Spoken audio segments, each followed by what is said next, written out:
Hey guys, it's 5 o'clock. I know everyone's expecting alcohol very soon. So what I thought I would do is, before I started this talk, when I was preparing for it, I thought I could either talk about search engine marketing, SEO, and everything else that you guys know about, or I could talk about things that I know nothing about, because it would be more entertaining for me. So I talked about stuff that I have no idea. I wanted to learn something. So I didn't know that the cloud would make up a third of all storage out there. And if you consider, that's actually a very big number in just 3 years' time.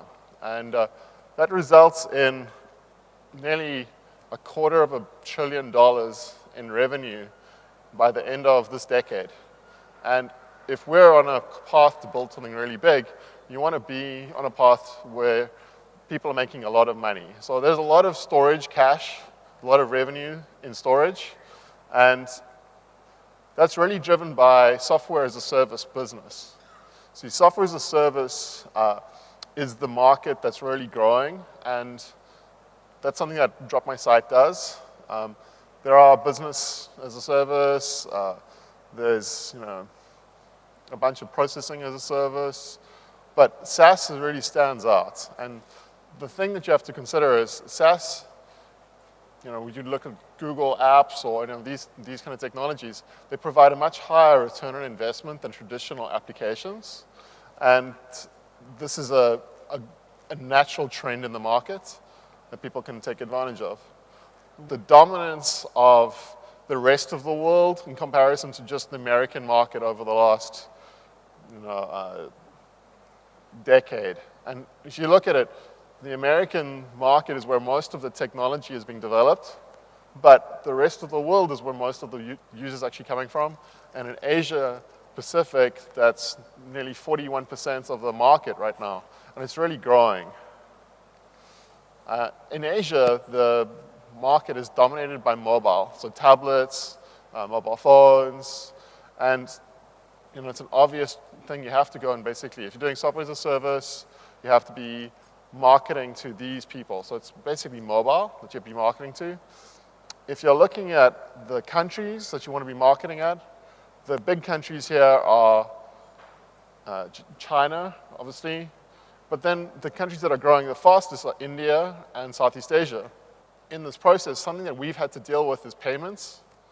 And payments, there are many options. We still believe that this is an underserved market, and it's a problem that people need to overcome. The other opportunity is in privacy. So where is your data actually stored in the cloud, and what does that mean? Because it's in the cloud, but there are laws that require that your data is physically somewhere. And India has issues with this, and I think it's an opportunity to basically support this market. Also, I really want to discuss hosting providers. What are people competing on right now? So they're competing on price, scale, service, and technology. We believe that competing on price is a race to the bottom. So it's basically a loser's game. We don't think this is a good way of competing.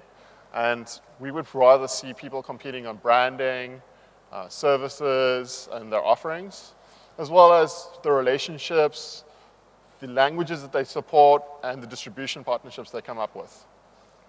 So the thing when you speak to an American company that comes across and says, hey, use my software as a service product, they say, well, what languages do you support? And they're like, English. And actually, you can't just support English. You need to support the primary language which people are searching in the language that they feel comfortable in.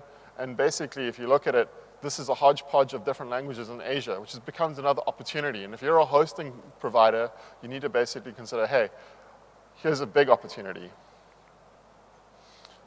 If you are supporting a language or you're supporting a country, you need to look at what providers you're going to be using. And Google obviously is a dominant force here in India. It's also a dominant force in Southeast Asia. But north in China and in the northern Asian markets, Google is not the dominant player. You have Yahoo, you have Baidu, and these are big opportunities. Again, I also know from experience that Yahoo is also dominant. You can get some really good traffic out of Yahoo for cheap because not many people are competing in that. Language is, again, an issue that comes up. So Google, for instance, nearly 30% of people's time in India is spent on Google. So search is a real issue. And if you go back and think, hey, these people aren't searching in English, they're searching in Hindi and in other languages. Are you supporting those languages? And you'll see that basically the percentage, as a percentage, the foreign markets are a bigger number than just the English markets. In terms of social media, you have Facebook, a dominant player in the market. But again, Northern Asia, it's a very different story. So you have Qzone, you have KakaoTalk and Line, and they basically are the anomaly in the world. But if you go look at Facebook, language again is an issue. So you'll see that the English is not growing as fast as the other languages. And what's that? It's an opportunity, once again, to support Hindi and the languages that are basically here in India. I know roughly only 10% of Indians speak English, so it's going to be a big issue. So for me, as a business owner in the cloud, I'm thinking, how do I really differentiate myself? I want to be consistent with my message.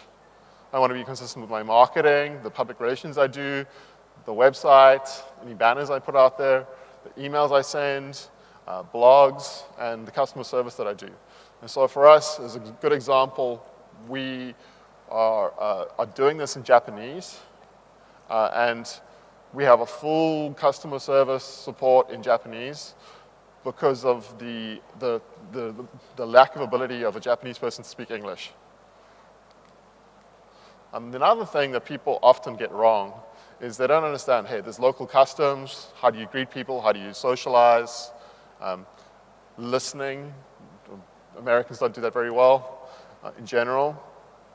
And then there's referrals, so building partnerships, and then basically as a result of all that, you get strong relationships, and that's a really key factor in Asia. For the incumbents, for people who have really made it, they have to continue to watch out for global trends. SaaS is a big issue here. Adopt the latest technologies and compete, and continue to rinse, repeat this. For me, as a software as a service provider, I've realized that as a business owner, I need to be consistent with the languages that I support across all the channels and across all the messaging. And I also realize there's a bigger opportunity than just English, because people focus too much on a single market. Drop My Site is working with resellers. We have 3 products. We back up emails, websites, databases, and we're going to be backing up mobile phones. And we're based in Singapore. We have offices in Japan, India, and the US. We support different languages. So we support English, Hindi, Japanese, and a whole bunch of other languages. We've seen that being based in Asia, we have to support multiple languages. And it's a key differentiator for us as a business. I also want to say that we have an API available for us, and you can meet us afterwards and have a drink. I didn't want to make this too long, but what I did realize out of this whole process was it's all good and well to be good at English, but I think there's bigger opportunities in the languages in Asia. I know we can do Q&A. A little bit of background about me. I have done the last 10 years of online marketing, and I've been the biggest advertiser in Google and Yahoo before. Spent millions of dollars on this stuff. But honestly, I know that what I didn't get right, well, the opportunities I missed were mostly in not focusing on language and having consistency across that.